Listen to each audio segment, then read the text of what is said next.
Good morning बच्चों। 12th class home science हम लोग पढ़ रहे थे चेचक में हम लोगों ने पढ़ लिया था। मतलब चेचक क्या है, उसके लक्षण और उसकी कारण, किस कारण वो फैलता है। आपको पता है कि जो चेचक होता है हमारा दूषित वायु से फैलता है। इन सब चीज़ों के बारे में हमने पढ़ लिया था। उसके लक्षण क्या क्या थे वो भी हमने पढ़ लिया था। और आज हम पढ़ेंगे, आज उसका उपचार यानी उसका ट्रीटमेंट पढ़ेंगे। तो आइए बच्चों देखते हैं। रोगी को अलग अलग साफ सुथरे कमरे में रखिए। रोगी को क्या करना चाहिए, हमेशा सभी व्यक्तियों से अलग रखना चाहिए और जो साफ सुथरा कमरा है वहीं पे व्यक्ति को रखना चाहिए जिसके चेचक है। स्वस्थ व्यक्ति तथा बच्चों को रोगी के संपर्क में न आने दीजिए। जो स्वस्थ व्यक्ति होते हैं उनको रोगी के संपर्क में बिल्कुल ना आने दें। रोग से बचने के उपाय। अब हम रोग से बचने के क्या क्या उपाय कर सकते हैं। चेचक से बचने का सर्वाधिक उत्तम उपाय चेचक का टीका लगवाएं। पहली बात क्या होता है, चेचक से अगर हमको बचना है तो हमें चेचक का टीका लगवाना चाहिए। प्रत्येक नवजात शिशु को 1 माह के बाद टीका लगवा देना चाहिए। जो नवजात शिशु होते हैं, न्यू बॉर्न बेबी होते हैं, उनको क्या करना चाहिए, 1 माह में यानी 1 महीने में उनको चेचक का टीका लगवा देना चाहिए। या वैक्सीन का टीका होता है, वैक्सीन को ही हम टीका कहते हैं, जो शरीर में चेचक के लिए रोग क्षमता उत्पन्न करता है। वो क्या करता है, जो चेचक के लिए क्या होता है, रोग प्रतिरोधक क्षमता उत्पन्न करता है, जिससे रोग की भयकरता समाप्त हो जाती है। और जिससे क्या होता है, रोग की भयकरता समाप्त हो जाती है। दूसरा पॉइंट है, रोगी की प्रत्येक वस्तु का विसंक्रमण करते रहना चाहिए।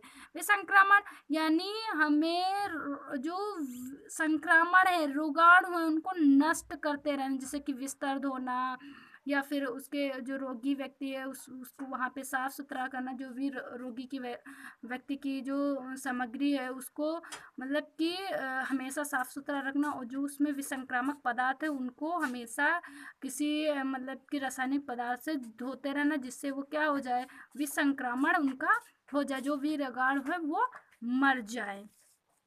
रोगी को सदैव अलग कमरे में रखना चाहिए। रोगी को हमेशा क्या करना चाहिए, अलग कमरे में रखना चाहिए तथा कमरा प्रतिदिन रोगाणुनाशक पदार्थ के घोल से धोना चाहिए। हमेशा क्या करना चाहिए, रोगाणुनाशक पदार्थ जैसे डीटीटी से, फिनाइल से या जो भी होते हैं इनसे हमें क्या करना चाहिए, जो भी मतलब कि रोगी का कमरा है उसको धोना चाहिए। खुर्रट को जला कर गाड़ देना चाहिए। जो खुर्रट यानी जो पपड़ी होती है जो चेचक के ऊपर निकलती है उसको हमें गाड़ देना चाहिए, उसको जलान देना चाहिए। सब पपड़ियाँ गिर जाने पर रोगी को डिटॉल के पानी से स्नान कराना चाहिए। जब भी सभी पूरे शरीर की पपड़ी गिर जाती है तो उसके क्या करना चाहिए, रोगी को हमेशा डिटॉल के पानी से नहलाना चाहिए। रोगी की प्रत्येक वस्तु को उबाल कर शुद्ध कर लेना चाहिए। हमेशा जो रोगी होता है उसकी जो भी वस्तुएं होती है उनको उबाल करके उनको शुद्ध कर लेना चाहिए। उसके वस्त्र व बिस्तर भी उबाल कर धोने के पश्चात धोबी को देना चाहिए, जिससे भी रोगी का काफ़ी बचाव हो सके। हमेशा जो रोगी के बिस्तर को खुद धोएं, उबाल के पानी से धोएं और उसके बाद धोबी से भी उन कपड़ों को अच्छे से धुलवाना चाहिए। तो आइए देखते हैं सावधानियां हम क्या क्या बरत सकते हैं। तो फर्स्ट है, रोगी को पूर्ण विश्राम दीजिए। जो रोगी व्यक्ति है उसको पूर्ण आराम यानी पूरी तरह से आराम दे, उससे कोई काम ना कराए। रोगी को नाखून नाखून काट दीजिए। रोगी के हमें नाखून काट दीजिए, जिससे दानों को कभी खुजला देने पर घाव ना हो सके। और क्या है, जो रोगी के नाखून नहीं होंगे तो अगर खुजलाएगा भी तो दानों में घाव नहीं होगा, क्योंकि इन दानों में बहुत ज़्यादा खुजली होती है।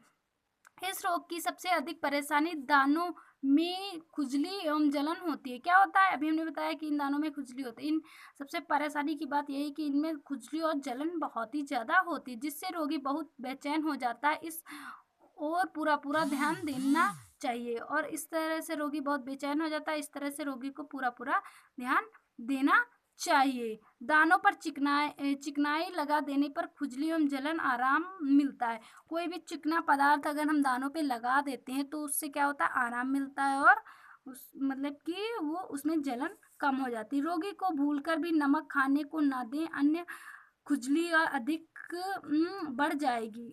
रोगी को क्या करना चाहिए, नमक नहीं देना चाहिए, नहीं तो उसकी और भी खुजली बढ़ जाएगी। सूखी वस्तुएं जैसे भुना चना व गुड़, कद्दू तथा बाजार की गीले आदि खीले आदि दें। क्या होता है कि जो ये है भुनी हुई चीज़ें उसको देना चाहिए, जैसे कि कद्दू, चना, गुड़, खीले बाजार में जो मिलती हैं। सॉरी बच्चों, बाजरे की खीले यानी बाजरा जो होता है उसको भुना लिया जाता है, और मतलब कि उसकी जो खीले निकलती है, दाने निकलते हैं अपने, जो ज्वार बाजरा होता है उसको हम भुनाते हैं, भुनाने के बाद उसके दाने फूट जाते हैं, तो उसको हम लाई बोलते हैं। हमारे वहाँ तो लावा या ऐसे कुछ बोलते हैं कि बाजरे का लावा है, जो भी है उस पर यहाँ पे खीले लिखे हैं, तो बाजरे की खीले आदि दें। इनसे दानों का पस सूखने में सहायता मिलती है, और उसमें क्या होता है, अगर ये सब सूखी सूखी चीज़ें रहेंगे तो उससे क्या होता है, जो रोगी होता है उसके दाने वाने सूखने में आराम मिलती है। दानों की खुर्रट स्वयं उखाड़ने दें। जो दाने की खुर्रट हो यानी पपड़ी होती है, पपड़ी को हम खुर्रट बोलते हैं, वो जब स्वयं उखड़ेगी तो ज़्यादा वो उससे क्या क्या होता है, दाग नहीं पड़ते। अगर आप उसको निकाल देंगे तो उससे आपके हमेशा हमेशा के लिए अपनी मतलब कि क्या होता है, उस पे हमेशा हमेशा के लिए स्किन पर दाग बन जाती है, इससे दाग नहीं पड़ते। अगर वो अपने आप उखड़ेगी तो दाग नहीं पड़ेंगे, अगर आप उन्हें उखाड़ेंगे तो उससे दाग पड़ जाता है।